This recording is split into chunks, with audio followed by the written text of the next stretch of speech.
Claire Donovan lived a life that was quiet and predictable, her days anchored by the routine of teaching English literature at the small high school in Maplewood, Vermont.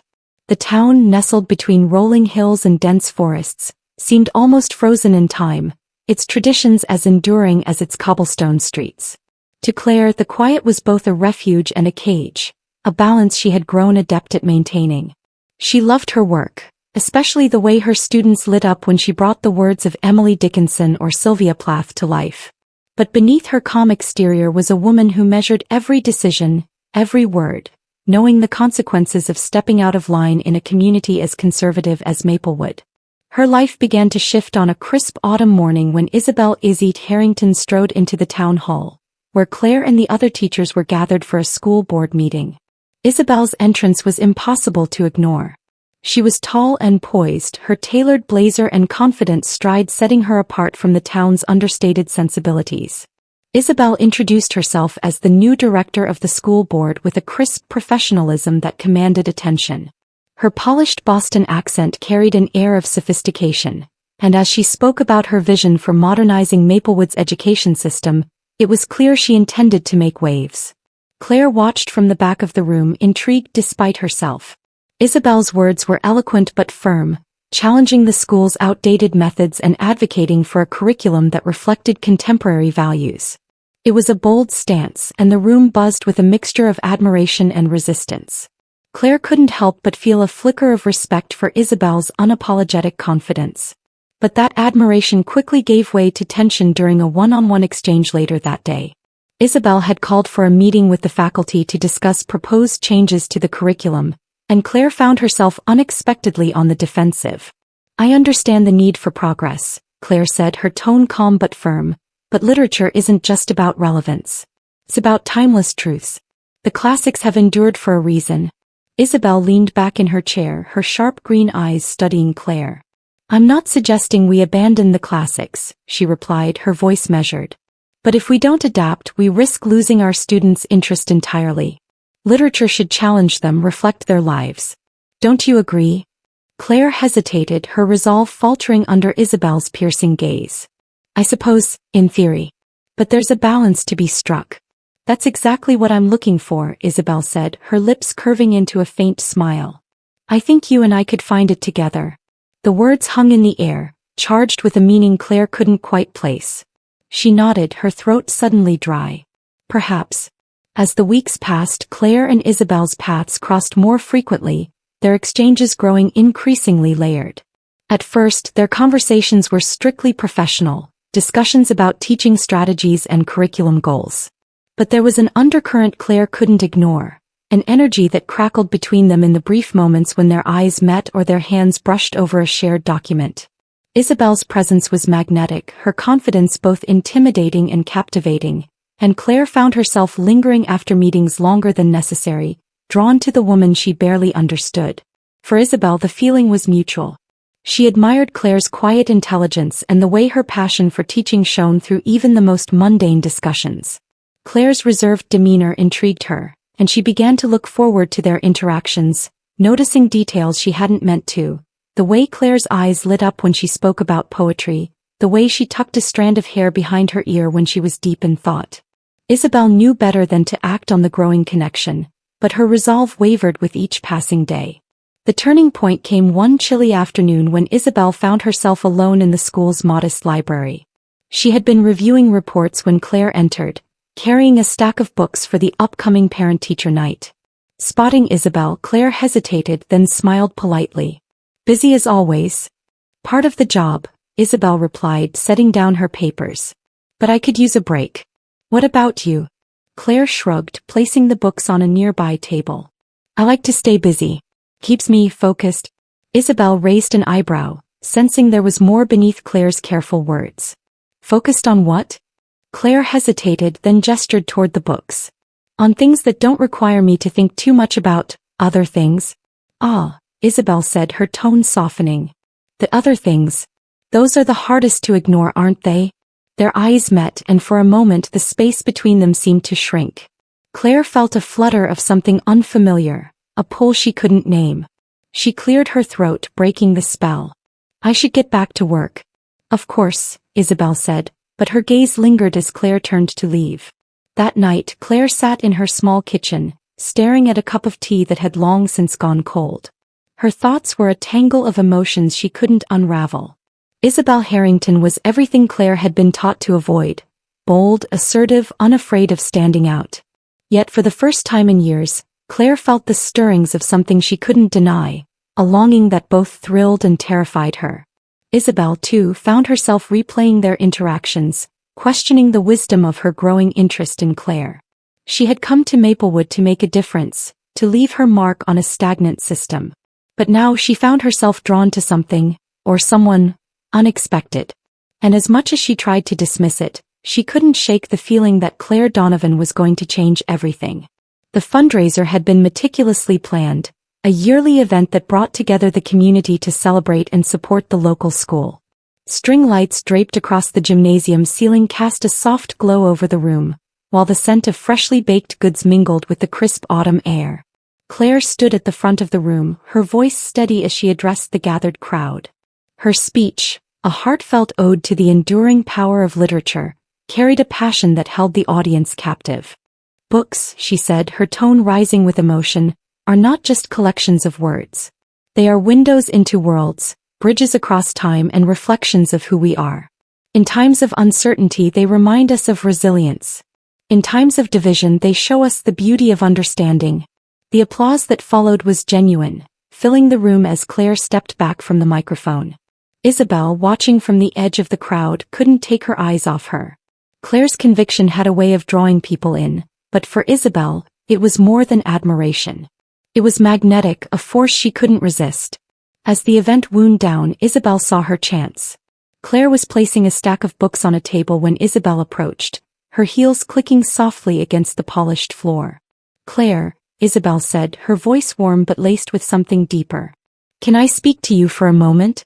Claire looked up, her pulse quickening at the sight of Isabel. There was an intensity in Isabel's gaze that made her chest tighten, but she nodded. "Of course." Isabel led her out of the crowded gymnasium and into the library, where the noise of the event faded into a distant hum. The room was dimly lit, the glow of a single desk lamp casting long shadows across the rows of bookshelves. The quiet was almost oppressive, broken only by the soft rustle of fabric as they moved deeper into the space.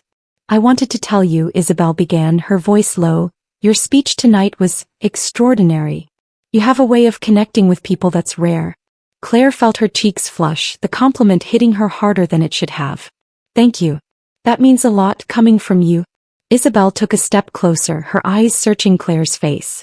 "I mean it. The way you speak about literature, about the world. It's inspiring." Claire's breath hitched as Isabel's presence filled the space between them. The air seemed charged, every unspoken word hanging heavily. "You inspire me too," Claire admitted, her voice barely above a whisper. For a moment neither of them moved. Then, as if drawn by a force they couldn't resist, Isabel leaned in, her lips brushing softly against Claire's. The kiss was hesitant at first, both of them testing the fragile connection. But the restraint quickly gave way to something deeper, a rush of emotion that neither could control.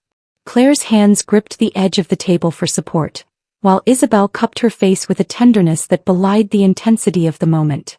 When they finally pulled away, their breaths mingling in the stillness, reality came crashing back.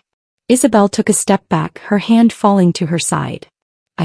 I'm sorry," she stammered, her usually confident demeanor unraveling. "That shouldn't have happened." Claire shook her head, her heart pounding. "No, don't apologize." She stopped, unsure of how to finish the sentence. What could she say? That she'd wanted it? That it had been building for weeks, unspoken but undeniable? "We can't," Isabel said, her voice steadier now but filled with regret. "This is complicated. Too complicated." Claire nodded, though the words stung. "I understand." But as she walked home that night, the taste of Isabel's kiss lingered, a reminder of a moment that felt both impossible and inevitable. The next day, Claire barely made it through her classes, her thoughts consumed by what had happened in the library. She avoided Isabel all morning, but by the afternoon, there was a knock at her classroom door. Isabel stood there, her expression unreadable. "Can we talk?" Isabel asked. Claire hesitated, then nodded, motioning for her to come in. They sat across from each other, the desk between them feeling like both a barrier and a lifeline. "I need to be honest with you," Isabel began, her voice firm but tinged with guilt. "There's something you don't know about me. I'm in a relationship. I've been with someone for years." Claire's stomach dropped, the words hitting her like a blow. "Oh. She's influential," Isabel continued, her hands clasped tightly in her lap. "Her family has ties to the school board, to the political circles in Boston. Discretion is everything. If anyone found out about us, about what happened last night, it could ruin everything. For both of us." Claire swallowed hard, her throat tight. "Why are you telling me this?" "Because you deserve to know the truth," Isabel said, her voice softening. "And because I need you to understand why we can't happen." Claire looked down at her hands, her heart aching. "I appreciate your honesty," she said quietly. "But it doesn't make this any easier." Isabel sighed, running a hand through her hair. "It's not easy for me either, Claire. I wish things were different." Claire forced a small, sad smile. "So do I." They tried to keep their distance after that, but it was futile. The pull between them only grew stronger, each stolen glance and passing comment reigniting the spark they had tried to extinguish. In meetings, their conversations would stretch longer than necessary, filled with subtle undercurrents that neither dared to name. Isabel's professional demeanor would falter just slightly when Claire spoke, her gaze softening in a way that didn't go unnoticed. And Claire, despite her best efforts, found herself drawn to Isabel like a moth to a flame. By the end of the week, Claire knew two things with certainty. She couldn't stop thinking about Isabel, and pretending otherwise was becoming impossible. Their relationship unfolded in stolen moments, each one precariously balanced between desire and fear. In the quiet corners of Maplewood's unassuming streets, Claire and Isabel found themselves drawn into a web of secrecy. They communicated through carefully worded texts, lines of poetry or vague phrases that only they understood. Their meetings were quick, hidden beneath the cover of twilight in Claire's modest home or the backseat of Isabel's car parked just out of sight. Every glance they exchanged in public carried a weight that only they could feel, their eyes speaking volumes even when their words were carefully guarded. But the strain of their clandestine connection began to take its toll. Isabel, ever composed and used to maintaining control, found herself shaken in ways she hadn't anticipated. Claire was unlike anyone she had ever known. Her warmth and quiet passion broke through Isabel's carefully constructed defenses, leaving her vulnerable in a way that frightened her. Yet Isabel couldn't resist the pull. Her nights were consumed with thoughts of Claire, her mind replaying every touch, every whispered confession.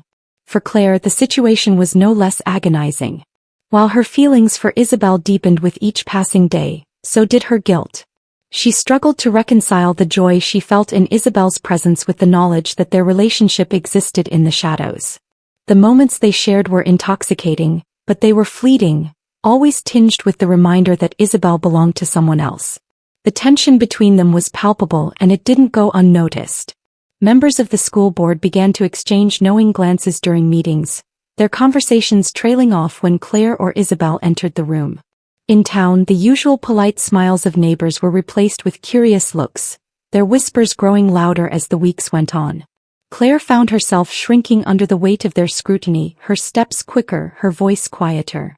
Isabel, however, was defiant, her posture stiffening whenever she sensed the eyes of the town on her. But the cracks in their carefully maintained facade widened when Isabel's partner's husband uncovered the truth. His discovery was not an accident.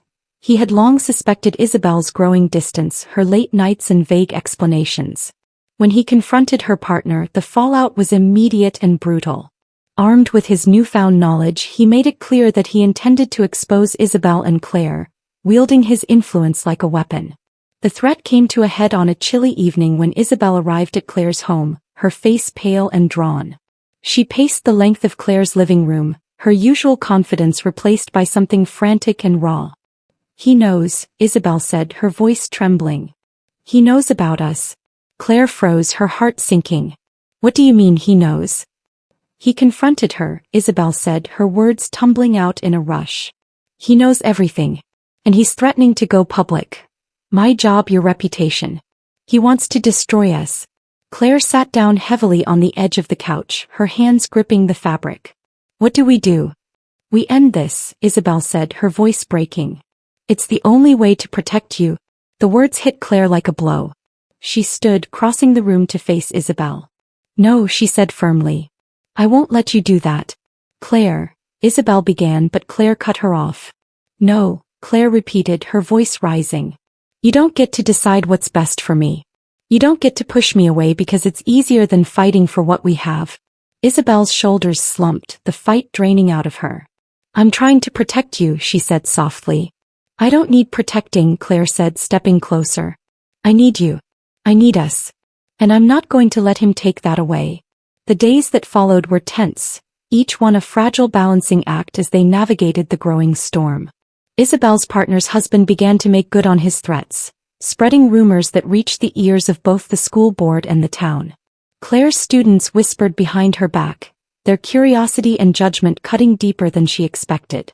Isabel faced pointed questions during board meetings, her colleagues' thinly veiled suspicions pressing down on her like a vice. But through it all they found strength in each other. In the quiet moments they managed to steal, they held on to the connection that had brought them together, their love growing stronger in the face of adversity. For the first time, Isabel allowed herself to be vulnerable, sharing fears she had never voiced before. And Claire, in turn, found a resilience she hadn't known she possessed, her resolve steeling as she realized how much Isabel meant to her. The breaking point came during a heated argument between Isabel and her partner's husband, who had summoned her to a meeting under the guise of civility. It quickly devolved into threats, his voice dripping with venom as he listed all the ways he could destroy her life. You think you can just walk away from this? He sneered. You think you can keep your little secret? I'll make sure everyone knows exactly who you are. Isabel stood her ground, her voice steady despite the fury in her eyes. Do what you want, she said. But don't think for a second that you can scare me into giving up what I care about. When Isabel recounted the encounter to Claire later that evening, her hands were still shaking but her voice was firm. He's not going to stop, she said. But neither am I. Claire reached for her hand, lacing their fingers together. Then we fight, she said simply. For us. For what we deserve. It was a decision made not out of recklessness but out of love. A love that refused to be silenced no matter the cost. The decision to confront everything head-on came with sleepless nights and whispered conversations that carried the weight of an unspoken what if. Isabel knew the implications of her choice. By ending her relationship with her partner, a carefully maintained facade that shielded both their careers, she would be stepping into the unknown. For Claire, it meant facing a town whose judgment could feel like a sentence, the whispers and sidelong glances a constant reminder of the boundaries she had crossed. Isabel sat across from her partner in the quiet dining room of their Boston townhouse. The conversation had been inevitable, but that didn't make it any easier. Her partner's expression was cold, her voice sharp as she accused Isabel of recklessness, of betrayal. Isabel didn't deny any of it. I care about you, Isabel said, her tone measured but firm. But this isn't fair to either of us. We've been pretending for so long that we're okay, that this arrangement works. It doesn't. And I won't keep lying. Her partner's lips thinned into a bitter smile. So this is about her. It's about me, Isabel replied, her gaze steady. It's about being honest with myself for the first time in years. The fallout was immediate. Isabel returned to Maplewood with nothing but her integrity intact, her connections severed and her career in Boston left in tatters. It was a clean break, but it left a scar. Meanwhile, Claire braced herself for the storm that followed their decision. She noticed the change almost immediately. Friendly neighbors who now hesitated before waving, students whose parents withdrew them from her class, and co-workers who avoided her in the faculty lounge. The weight of their disapproval pressed on her, but she refused to let it consume her. Isabel's strength gave her resolve, and their stolen moments of tenderness reminded her that the fight was worth it. The real test came during the next school board meeting, an event that drew an unusually large crowd. Whispers had spread through town about impropriety, about favoritism and relationships that crossed professional boundaries. Isabel sat at the head of the table, her expression calm but her hands gripping the edge tightly. Claire sat among the audience, her heart pounding. One of the board members, emboldened by the murmurs of the crowd, stood to speak. It has come to our attention, he began, his voice sharp, that Miss Harrington's conduct has been questionable. We must consider whether her leadership aligns with the values of our community. The words stung, but before Isabel could respond, Claire rose to her feet. All eyes turned to her, and for a moment the room was silent. "I'd like to speak," Claire said, her voice steady despite the fear twisting in her chest. The board member hesitated, then nodded. "Go ahead." Claire stepped forward, her gaze sweeping over the crowd. "I've worked with Isabel Harrington since she arrived in Maplewood. I've seen her dedication, her passion for education, and her willingness to make difficult decisions for the benefit of our students. Any suggestion that her actions are anything less than professional is unfounded and unfair." Her words hung in the air, and Claire took a breath before continuing. "We talk about values, but what are those values if they're used to tear people down instead of lifting them up? Isabel has done nothing but try to improve our schools, and she deserves our respect, not our condemnation." A murmur rippled through the crowd. Isabel's eyes met Claire's, gratitude and something deeper shining in them. Claire held her gaze, drawing strength from the connection they shared. The meeting marked a turning point. Though some in the town remained resistant, others began to voice their support. Isabel's integrity and Claire's courage inspired a quiet shift, and soon, colleagues who had once avoided them began to stand by their side.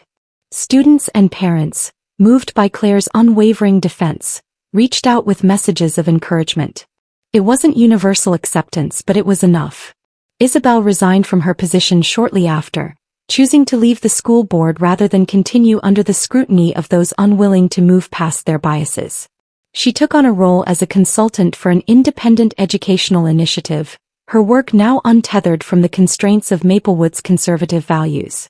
Claire, meanwhile, found herself reinvigorated in her teaching, her lessons infused with a new sense of purpose. One crisp morning, several weeks after the meeting, Claire and Isabel walked hand in hand through the park where they had first exchanged more than polite words. The air was cool, the trees shedding their golden leaves, and the world felt quieter somehow, as if it had exhaled after months of holding its breath. "This is where it all began," Claire said, her voice soft but warm. She looked up at Isabel, her eyes filled with a quiet happiness. "It feels like a lifetime ago," Isabel replied, brushing a strand of hair from Claire's face. "But I'd do it all again if it meant ending up here." Claire smiled, leaning into her touch. "So would I." They continued walking, their steps unhurried, the future stretching before them. The path wasn't without its challenges, but they faced it together, their hands entwined and their hearts aligned. As they left the park, the sun broke through the clouds, casting a golden light over the town. It was a small, fleeting moment, but it was enough. A reminder that even in the face of judgment and fear, love could prevail.